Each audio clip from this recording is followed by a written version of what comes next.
Assalamualaikum warahmatullahi wabarakatuh dan selamat sejahtera. Kami daripada Kumpulan 5 akan membincangkan tentang tugasan berkumpulan yang telah diberikan. Pertama sekali ialah isi kandungan. Nombor 1, ahli kumpulan. Nombor 2, 3 artikel yang dipilih. Dan ini 3 artikel yang telah kami pilih untuk dijadikan sebagai penulisan yang kami akan analisis. Ketiga, keutuhan wacana. Keempat, keutuhan semantik. Kelima, keutuhan leksikal. Keenam, keutuhan gramatikal. Ketujuh, keutuhan fonologi. Kelapan, kejelasan dalam penulisan. Dan yang terakhir sekali, yang kesembilan ialah rujukan. Untuk ahli kumpulan, nama saya Muhammad Izaiman bin Nur Hizal. Dan ahli kumpulan saya ialah Muhammad Haziq Akil bin Abdul Razak dan Muhammad Faris bin Rahim. 3 artikel yang telah kami pilih ialah yang pertama, kesan penggunaan gadget kepada perkembangan kognitif dan sosial kanak-kanak prasekolah.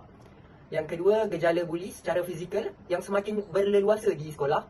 Dan yang terakhir sekali ialah faktor keterlibatan remaja dengan masalah sosial. Ketiga-tiga artikel yang telah kami pilih ini, kami ambil daripada Google Scholar. Keutuhan wacana. Apa itu keutuhan wacana? Wacana adalah suatu teks atau bahan bacaan yang bermakna bagi pembaca. Sebagai contohnya, apabila seorang pembaca itu membaca suatu penulisan, sekiranya baginya penulisan tersebut mempunyai makna-makna tertentu, jadi ianya dianggap sebagai suatu wacana. Seterusnya, unit bahasa yang melebihi had ayat yang terdiri daripada ayat, sejumlah ayat, syaraian, bab buku, cerita, dialog, siri buku dan sebagainya yang menunjukkan hubungan-hubungan dan perkembangan fikiran yang berturutan. Menurut Kamus Dewan Bahasa Melayu, Dewan Bahasa dan Pustaka edisi yang keempat, wacana sebagai keseluruhan tutur yang merupakan satu kesatuan, ucapan, pertuturan ataupun percakapan. Wacana merupakan perbincangan atau pertukaran idea secara lisan melalui wacana ilmu. Wacana juga bukan sahaja wujud dalam bentuk lisan, tetapi juga wujud dalam bentuk penulisan. Baiklah, ciri-ciri keutuhan wacana. Ini ada 7. Yang pertama ialah kohesi. Yang kedua, koheren. Yang ketiga, tujuan. Yang keempat, penerimaan pembaca. Yang kelima, maklumat. Yang keenam, latar. Dan yang terakhir sekali ialah interteks. Seterusnya juga berkaitan dengan ciri-ciri keutuhan wacana, iaitu ciri untuk menentukan keutuhan wacana dalam sesuatu penulisan akademik. Yang pertama, susunan berurutan yang teratur dalam satu teks penulisan. Maksudnya, idea yang diberi disusun dengan keadaan yang teratur. Apabila pembaca baca, dia akan faham apabila dibaca daripada yang pertama hingga yang terakhir. Seterusnya, terdapat 2 turutan atau koheren atau kesinambungan idea yang menjadikan wacana itu suatu teks bermakna dan boleh difahami oleh pembaca. Seterusnya, wujudnya tautan atau kohesi yang keserasian antara satu unsur linguistik dengan unsur linguistik yang lainnya. Akhir sekali, terdapat penanda wacana dalam keempat-empat jenis keutuhan, iaitu semantik, leksikal, gramatikal dan fonologi. Untuk konsep keutuhan wacana seperti mana yang saya sebutkan tadi, yang pertama sekali ialah keutuhan semantik, yang kedua keutuhan leksikal, yang ketiga keutuhan gramatikal dan yang terakhir sekali ialah keutuhan fonologi. Baiklah, saya akan memberi ruang untuk saudara Haziq pula untuk membincangkan tentang keutuhan semantik dan keutuhan leksikal. Assalamualaikum, nama saya Muhammad Haziq Akil. Baiklah, saya akan meneruskan pembincangan kita pada hari ini. Saya akan menerangkan tentang keutuhan semantik. Semantik membawa maksud hubungan antara bahagian-bahagian wacana.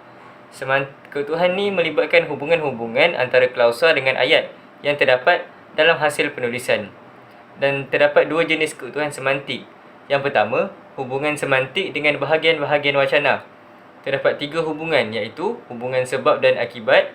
Yang kedua, hubungan sebab dan hasil. Dan yang ketiga, hubungan memperkuat isi. Dan yang kedua, kesatuan latar belakang semantik. Ianya merujuk kepada kesatuan melibatkan latar belakang yang terdiri dari kesatuan topik, hubungan sosial, kesatuan idea, penulis dan juga jenis media penyampaian. Dan tentang hubungan, sebab dan juga akibat.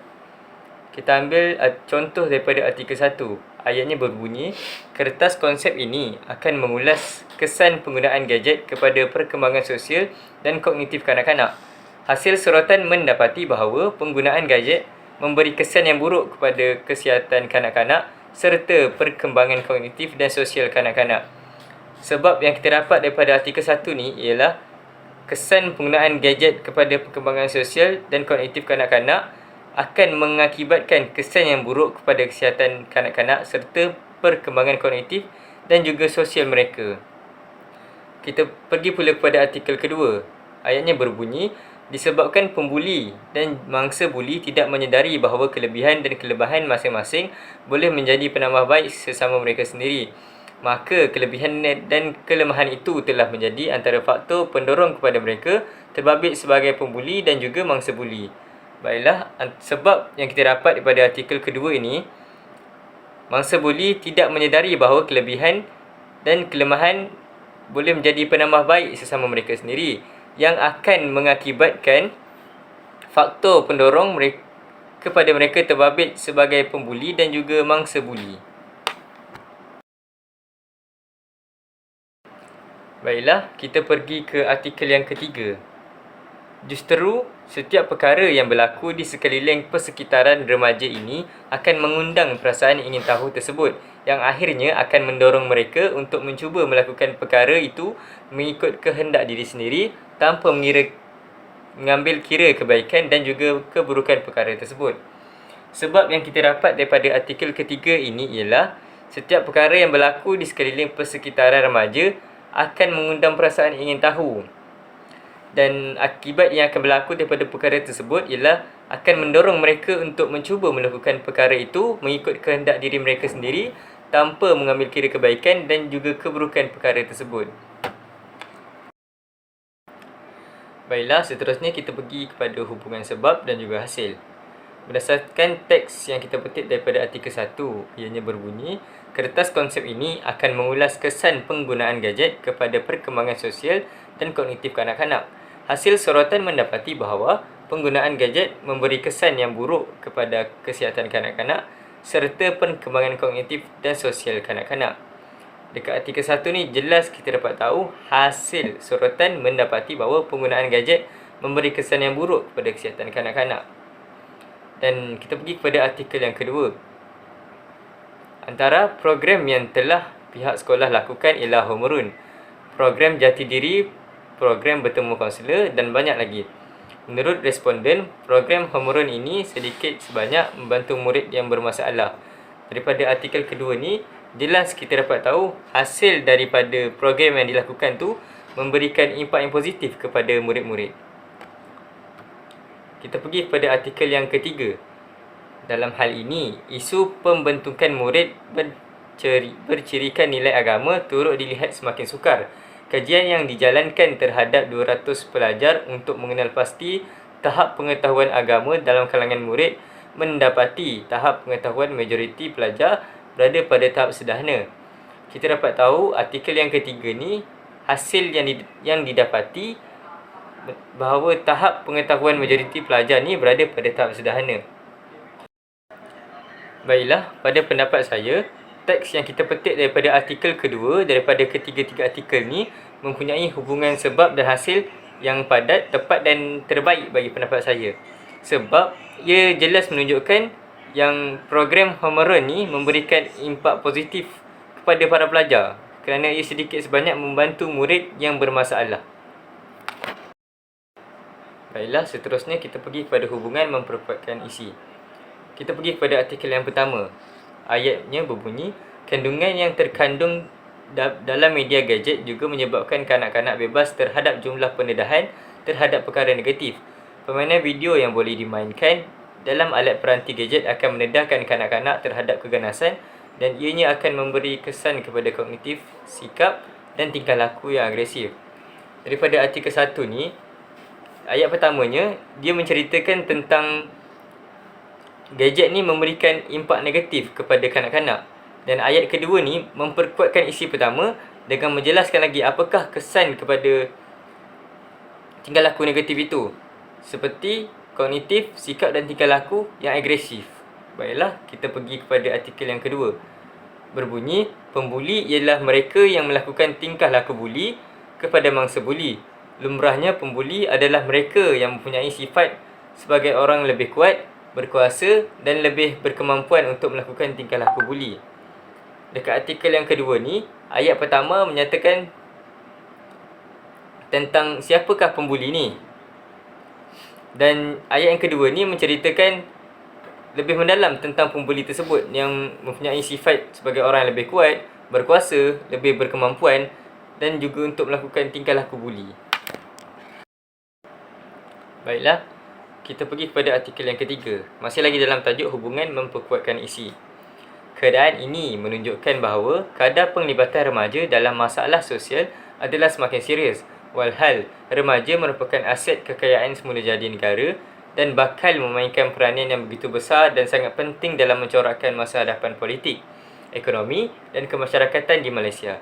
Daripada artikel ketiga ayat pertama ni, ia menerangkan kadar penglibatan remaja dalam masalah sosial ni semakin serius. Dan pada ayat yang kedua, ia huraikan lagi benda tu dan menceritakan tentang apakah kepentingan remaja, seperti mencorakkan lagi masa hadapan politik, ekonomi dan kemasyarakatan di negara Malaysia. Baiklah, seterusnya kita akan pergi kepada keutuhan leksikal. Keutuhan leksikal melibatkan pertautan antara perkataan atau frasa secara semantik atau makna dalam sesebuah wacana serta melibatkan unsur pengulangan sesebuah perkataan. Keutuhan leksikal ni dia rujuk pada hubungan antara bahagian wacana iaitu perkataan dalam wacana tersebut. Terdapat pelbagai jenis hubungan yang membentuk keutuhan leksikal, antaranya pemuka dan penutup, antonim, hiponim, kolokasi, persamaan leksikal atau sinonim dan yang terakhir ialah pengulangan. Seterusnya kita akan pergi kepada hiponim. Apa itu hiponim? Hiponim ialah kata yang maknanya terangkum dalam kata yang lain. Contohnya kita pergi kepada artikel 1. Ayatnya berbunyi, terdapat 4 peringkat perkembangan kognitif dalam usia kanak-kanak iaitu tahap sensori motor atau diri motor, tahap praoperasi, tahap operasi konkret dan tahap operasi formal. Dalam contoh ayat, 4 peringkat perkembangan kognitif dalam usia kanak-kanak ni membawa makna yang umum, manakala tahap sensori motor atau diri motor, tahap praoperasi, tahap operasi konkret dan tahap operasi formal ni membawa makna yang lebih khusus. Baiklah, kita pergi kepada artikel yang kedua. Ayatnya berbunyi, beberapa cadangan seperti kerjasama pihak luar seperti polis, pihak berkuasa tempatan dan penglibatan masyarakat adalah perlu untuk mencegah dan menghentikan tingkah laku buli dari terus berleluasa. Dalam contoh ayat, perkataan kerjasama pihak luar membawa makna yang umum, manakala polis, pihak berkuasa tempatan dan penglibatan masyarakat membawa makna yang lebih khusus. Kita pergi kepada artikel yang ketiga. Contoh ayatnya, justeru, implikasi kajian ini ialah semua pihak berkepentingan iaitu ibu bapa, pihak sekolah, PIBG dan NGO termasuklah penggerak pusat perlindungan dapat mengetahui, membuka mata dan mengambil kira faktor yang mempengaruhi penglibatan remaja dalam masalah sosial ini. Jadi daripada contoh ayat tersebut, kita dapat tahu yang semua pihak berkepentingan merupakan satu perkataan yang membawa makna yang lebih umum. Dan ibu bapa, pihak sekolah, PIBG dan NGO termasuklah penggerak pusat perlindungan membawa maksud yang lebih khusus. Kepada aspek pengulangan. Pengulangan ni lebih kepada mengulang kata yang sama. Kita pergi kepada artikel yang pertama. Contoh ayatnya, penggunaan gadget yang berpanjangan dalam aktiviti seharian kanak-kanak yang berumur 5 dan 6 tahun memberi kesan negatif kepada perkembangan kognitif dan sosial mereka. Penggunaan gadget juga menjejaskan masa bersama keluarga di mana kanak-kanak sering menghabiskan masa mereka dengan gadget. Daripada artikel, contoh ayat daripada artikel pertama ni, jelas kita dapat tengok pengulangan kata gadget. Dalam artikel yang pertama ni, 3 kali perkataan gadget tersebut diulang. Dan itulah yang dipanggil sebagai pengulangan. Baiklah, seterusnya kita pergi kepada contoh ayat daripada artikel kedua. Semakin banyak sudut yang digunakan untuk mentafsir buli, tafsiran tentang buli akan menjadi lebih luas dan mendalam. Jelas daripada artikel kedua ni, perkataan yang diulang sebanyak 2 kali ialah perkataan buli. Seterusnya kita pergi kepada artikel yang ketiga.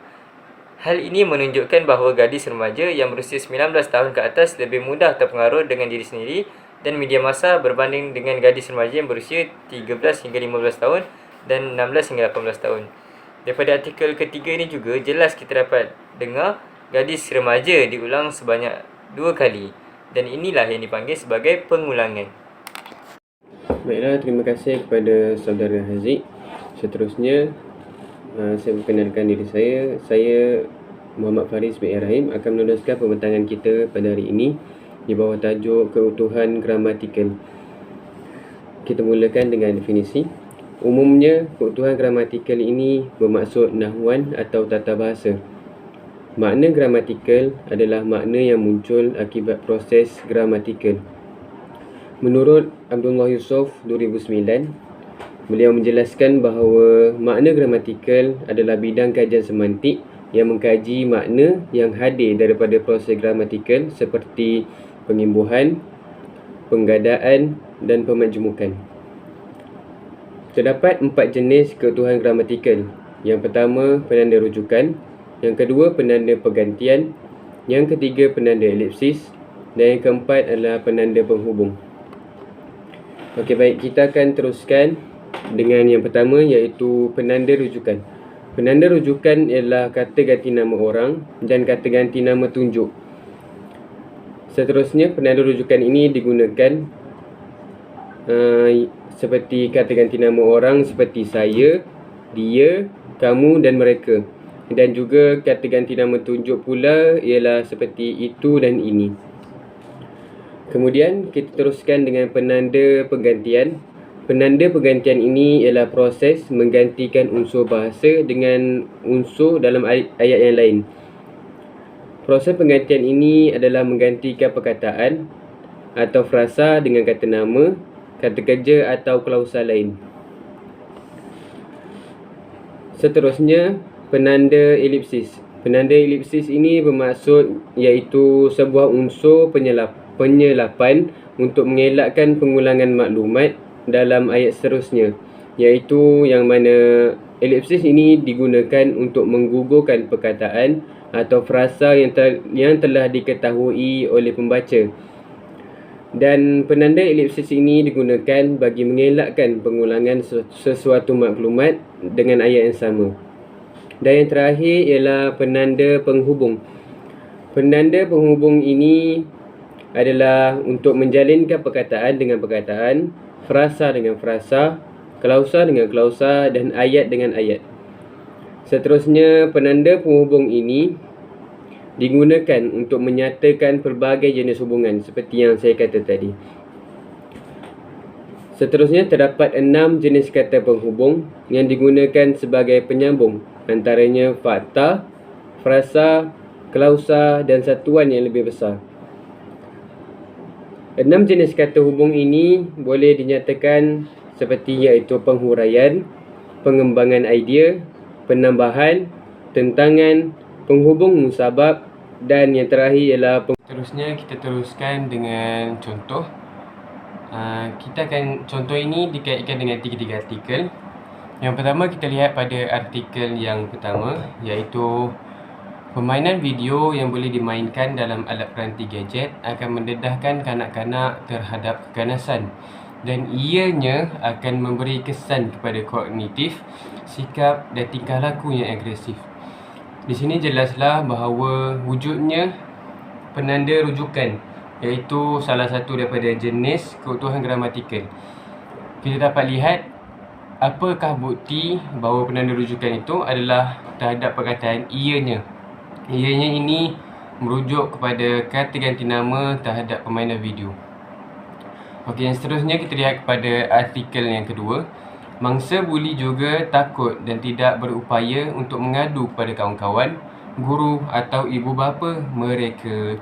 Kalau kita fahamkan ayat ini, mereka ini adalah penanda rujukan juga yang mana merupakan kata ganti nama diri terhadap mangsa buli. Yang seterusnya, yang terakhir ialah artikel ketiga.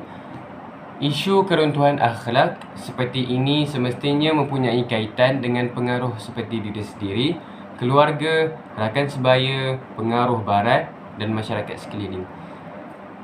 Di sini wujudnya iaitu penanda penghubung. Seperti yang saya terang tadi, ada 6 penanda penghubung, dan di sini yang ada pada isi yang saya ingin tekankan ialah perkataan seperti. Seperti ini pula tergolong dalam kategori pengembangan idea, salah satu daripada 6 jenis kata hubung tadi. Yang mana seperti ini diguna untuk mengembangkan lagi idea. Seperti kalau kita lihat ayat ini tanpa seperti, yang mana isu keruntuhan akhlak seperti ini semestinya mempunyai kaitan dengan pengaruh noktah. Jadi dia mengubah ayat ini dengan menambah lagi perkataan seperti dan teruskan lagi supaya makna itu lebih sempurna. Terusnya kita pergi kepada tajuk keutuhan fonologi. Apa itu keutuhan fonologi? Keutuhan fonologi ialah sebuah kajian tentang bunyi sebutan dalam sesuatu bahasa. Ianya dilihat dari segi hentian suara, nada suara dan juga intonasi suara. Unsur-unsur tersebut dapat membezakan sesuatu wacana. Seterusnya, antara tujuan keutuhan fonologi ini adalah untuk menjadi penanda, pemisah frasa, pembeza struktur ayat, dan yang terakhir adalah untuk menimbulkan hubungan semantik yang berbeza-beza antara bahagian-bahagian wacana seperti wacana tulisan dan wacana lisan. Dalam wacana tulisan, unsur paralinguistik ialah alat yang digunakan untuk memperjelaskan persembahan wacana. Alat-alat tersebut ialah seperti tanda baca, iaitu koma, noktah dan sebagainya. Dalam wacana lisan pula, ekspresi wajah, iaitu keadaan air muka serta gerakan tangan dan badan merupakan alat untuk membantu memahami sesuatu ujaran. Jom kita lihat pada contoh yang saya paparkan di sini, iaitu dia sudah makan. Dia sudah makan ini terbagi kepada 2 ayat. Yang pertama mempunyai tanda soal dan yang kedua mempunyai noktah. Perbezaan antara kedua-duanya wujud melalui nada suara semasa penutur menuturkannya. Dan contohnya begini. Dia sudah makan, dan yang ayat kedua pula ialah dia sudah makan. Seterusnya kita lihat pula pada contoh yang terdapat dalam artikel yang kami telah kaji. Pada artikel pertama, ayatnya begini, iaitu permainan video yang boleh dimainkan dalam alat peranti gadget akan mendedahkan kanak-kanak terhadap keganasan dan ianya akan memberi kesan kepada kognitif, sikap dan tingkah laku yang agresif. Di sini kita dapat bezakan dari segi intonasi dan juga alat yang kita sudah tahu tadi, iaitu tanda baca. Yang ada di sini ialah koma. Yang mana jika kita tidak mempunyai koma dalam ayat ini, ia akan berbunyi seperti, dan ianya akan memberi kesan kepada kognitif, sikap dan tingkah laku yang agresif. Jadinya bunyinya tidak sedap didengar dan tidak sempurna. Seterusnya ialah artikel kedua, iaitu oleh kerana itu maka dilakukan kajian mengenai gejala buli secara fizikal yang semakin berleluasa di sekolah. Seperti mana contoh yang pertama tadi, iaitu koma. Dan di sini juga mempunyai koma selepas perkataan oleh kerana itu. Jika tidak mempunyai koma, ia akan berbunyi seperti oleh kerana itu maka. Jadi ayat itu tidak sedap didengar dan sukar untuk difahami oleh pembaca. Dan terakhir iaitu contoh daripada artikel ketiga. Nur Najihan dan Abdul Halim Tamuri 2013 menegaskan bahawa kegagalan sebuah institusi, organisasi, bangsa, negara maupun tamadun adalah disebabkan oleh faktor sasiah individu yang telah rosak. Sama juga seperti artikel kedua dan artikel pertama yang mana mempunyai koma. Jadi jelaslah di sini bahawa pentingnya keutuhan fonologi ini bagi menyempurnakan sesuatu ayat supaya lebih difahami dan mudah untuk pembaca memahami makna dalam suatu ayat itu. Kemudian kita teruskan pembincangan kita dengan tajuk kejelasan dalam penulisan. Konsep kejelasan dalam penulisan. Kejelasan dalam penulisan akademik wujud melalui penilaian keseluruhan organisasi penulisan. Kejelasan dapat dilihat daripada penggunaan bahasa yang komunikatif, strategik dan berstruktur dalam pengelolaan keseluruhan penulisan. Seterusnya, kejelasan wujud melalui penggunaan bahasa formal, penulisan secara objektif, penulisan ayat yang jelas, perkembangan idea secara logik, koheren dan kohensif serta langkah-langkah penulisan teratur. Seterusnya kita pergi pula kepada penggunaan bahasa komunikatif yang formal. Komunikatif mempunyai ciri yang dapat dikembangkan dengan menciptakan suasana pergaulan yang harmoni, seperti situasi yang suportif dan suasana yang menarik pembaca untuk terus berkomunikasi. Secara ringkasnya, komunikatif dalam konteks lisan adalah satu komunikasi yang memperlihatkan rasa senang antara dua pihak dan mudah bekerjasama dengan orang lain. Dalam konteks penulisan pula, komunikatif lebih bersifat spesifik kepada isi dan fakta yang mana mudah difahami dan berupaya menyampaikan maklumat kepada pembaca dan pembaca mendapatkan maklumat dengan faham. Dan yang ketiga pula ialah penulisan secara objektif. Penulisan secara objektif ini mempunyai tujuan iaitu untuk menyampaikan kebenaran ilmu secara objektif. Laras bahasa pula ialah kaedah penggunaan bahasa yang khusus bagi sesuatu bidang ilmu atau profesional, terutamanya dari segi penggunaan istilah dan ungkapan. Perkara utama dalam penulisan secara objektif ialah penggunaan perkataan yang neutral dan tidak mengandungi elemen yang berkaitan emosi atau bersifat ambiguity. Baiklah, seterusnya saya akan menyambung perbincangan tentang kejelasan dalam penulisan. Penulisan ayat yang jelas. Penulisan ayat yang jelas perlu mempunyai ayat topik dan ayat isi. Di mana ayat topik ini sebagai ayat yang menjadi pusat kepada sesuatu penulisan dan ayat isi ini untuk menyambung ayat topik di mana perlu ada kaitan antara kedua-duanya. Penulisan perlu menjelaskan semua, penulis perlu menjelaskan semua terminologi yang tidak diketahui oleh pembaca. Sebagai contohnya, ada perkataan ataupun ayat yang sukar difahami pembaca, penulis perlu menerangkannya supaya pembaca dapat mengetahuinya dan lebih mudah memahami apa makna kepada penulisan yang ditulis.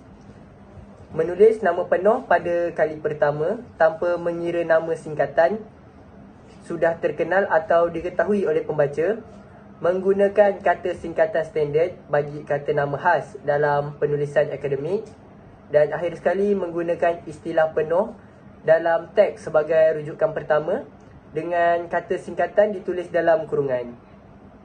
Seterusnya, koheren dan kohesi. Koheren dalam penulisan akademik bersifat subjektif dan perlu dilihat secara menyeluruh. Pembaca dapat mengenal pasti penulisan itu mempunyai tahap kejelasan yang baik melalui koheren dalam penulisan, di mana apabila koheren dalam penulisan itu baik, pembaca akan dapat mengenal pasti penulisan dengan mudah dan baik. Seterusnya, kohesi.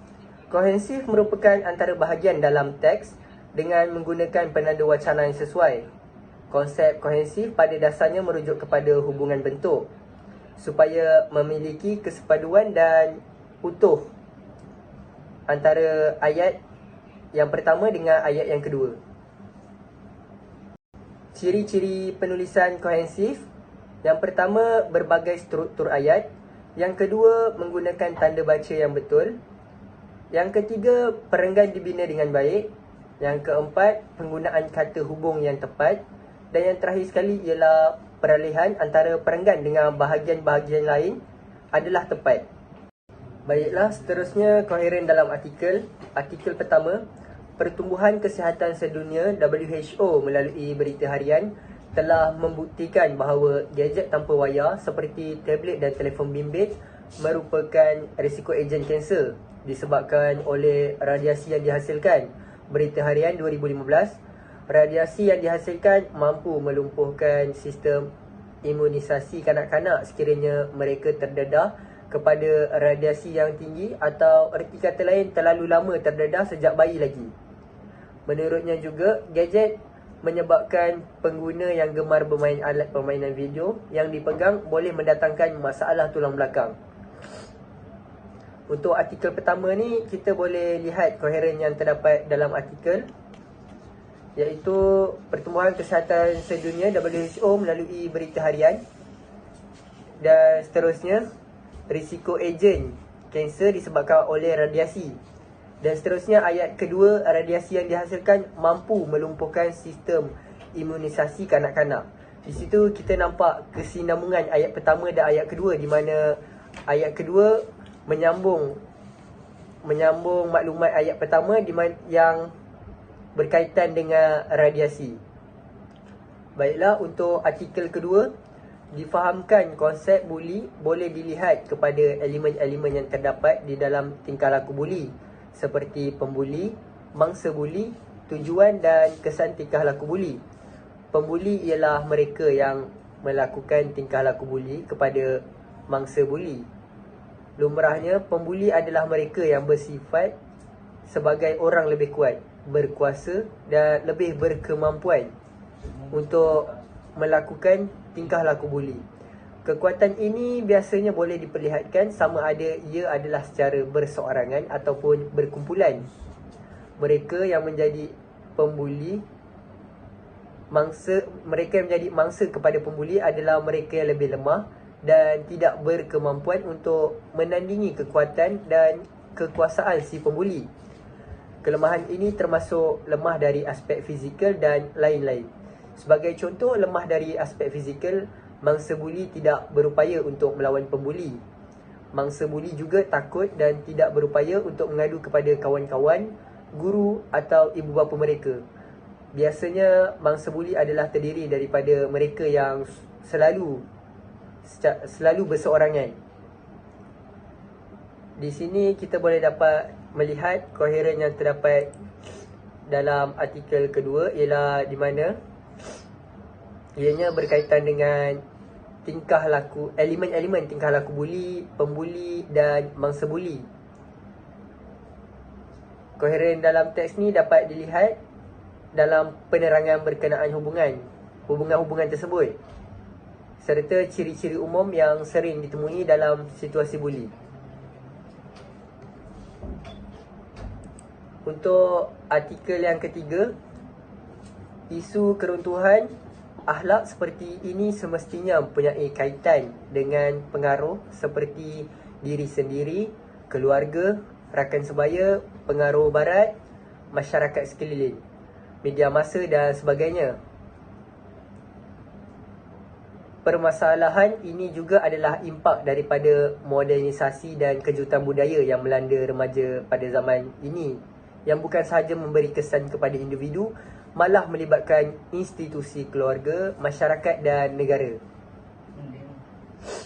Isu keruntuhan akhlak pelajar merupakan satu ancaman besar bagi mencapai kemajuan dan pembangunan negara. Di sini kita boleh melihat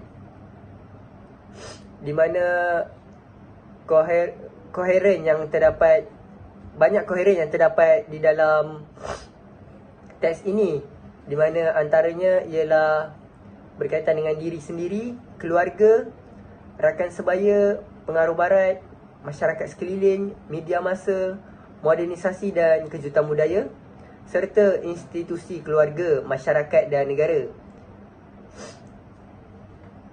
Teks ini menekankan bahawa isu keruntuhan akhlak pelajar bukan hanya masalah individu tapi juga merupakan isu sosial yang melibatkan pelbagai faktor pengaruh. Seterusnya, artikel ketiga, isu keruntuhan akhlak seperti ini semestinya mempunyai kaitan dengan pengaruh seperti diri sendiri, keluarga, rakan sebaya, pengaruh barat, masyarakat sekeliling, media massa dan sebagainya. Permasalahan ini juga adalah impak daripada modernisasi dan kejutan budaya yang melanda remaja pada zaman ini, yang bukan sahaja memberi kesan kepada individu, malah melibatkan institusi keluarga, masyarakat dan juga negara.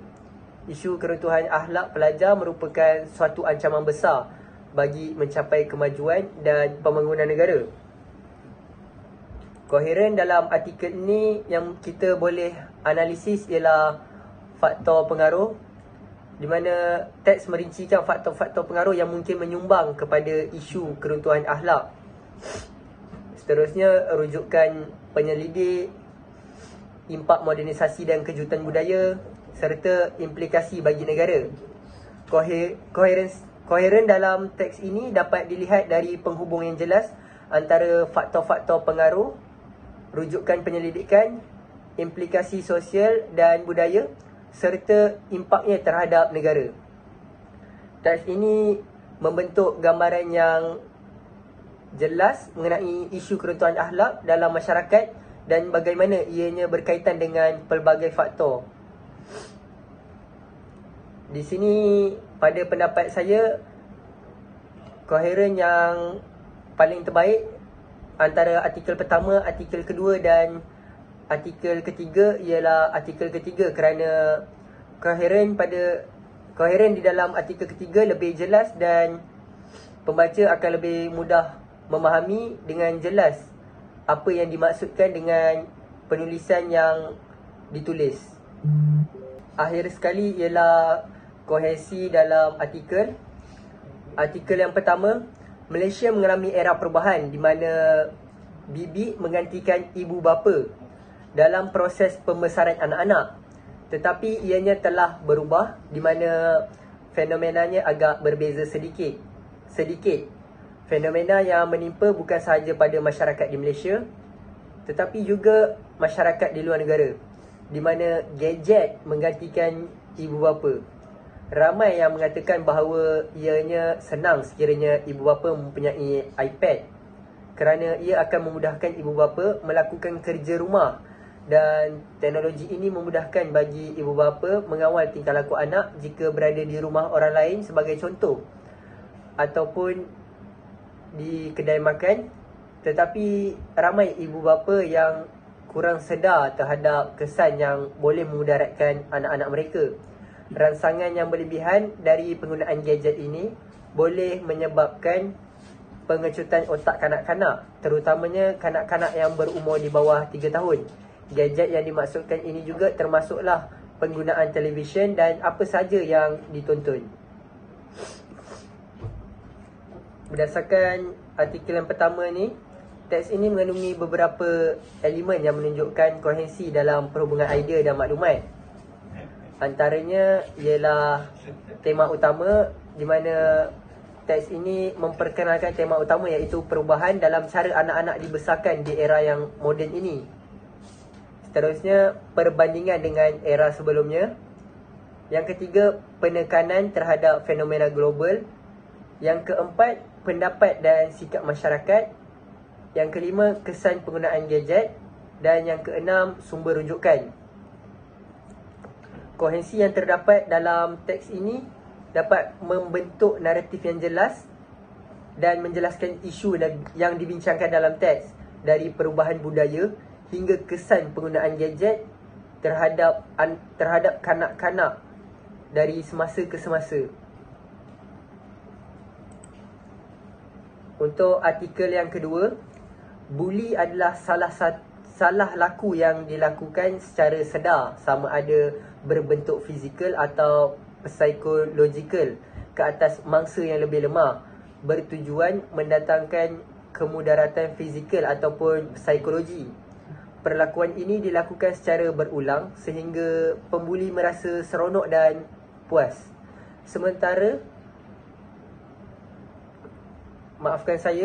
Selain itu, ianya pula mendatangkan definisi buli juga ialah sebagai tingkah laku agresif, sama ada fizikal ataupun psikologikal, yang dilakukan secara berulang kali ke atas mangsa dan ianya bertujuan mendatangkan perasaan tidak seronok.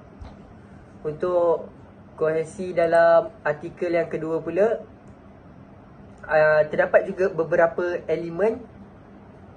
Antaranya aspek kohesi yang terdapat dalam teks tersebut ialah mengenai topik, di mana ada topik utama di mana definisi bully sebagai salah laku yang dilakukan secara sedar dengan tujuan mendatangkan kemudaratan kepada mangsa.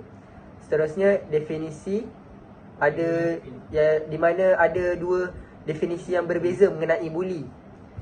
Yang ketiga, unsur yang berkaitan dengan pembuli dan juga mangsa buli.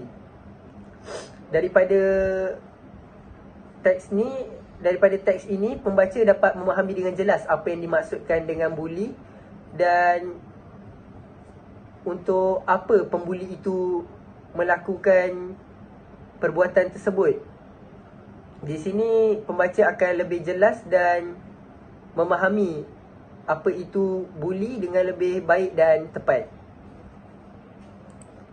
Untuk artikel yang ketiga, remaja merupakan satu aset kekayaan semula jadi negara dan bakal memainkan peranan yang begitu besar dan sangat penting dalam mencorakkan masa hadapan politik, ekonomi dan kemasyarakatan di Malaysia. Justeru menyedari hakikat betapa beratnya tanggungjawab untuk membentuk generasi pelajar yang berakhlak, maka wujudnya keperluan penyelidik mengkaji faktor yang mempengaruhi remaja terlibat dengan masalah sosial. Untuk artikel yang ketiga, kohesi yang kita dapat ialah pengenalan tentang tema utama teks tersebut, iaitu pentingnya remaja dalam pembangunan negara dan tanggungjawab untuk membentuk generasi pelajar yang berakhlak. Seterusnya, peranannya remaja, di mana teks ini menyatakan bahawa remaja merupakan aset kekayaan semula jadi untuk sebuah negara. Dan yang ketiga ialah tanggungjawab dan penyelidikan. Daripada teks ni dan kohesi yang terdapat di dalam teks ini, pembaca dapat dengan mudah memahami idea-idea yang disampaikan dalam teks dan dapat memahami dengan jelas apa yang berkaitan dengan masalah sosial dalam kalangan remaja dan cara untuk dan tindakan yang boleh diambil untuk mengatasi masalah tersebut.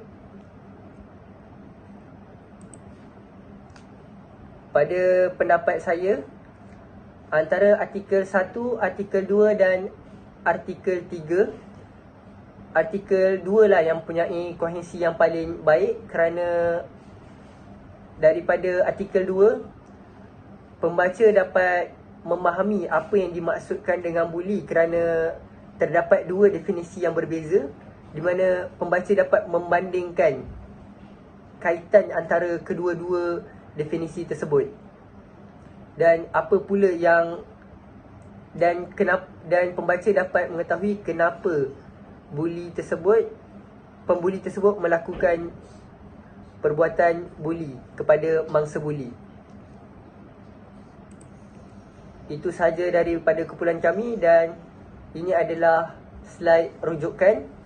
Kami mempunyai 7 rujukan. Sekian, terima kasih.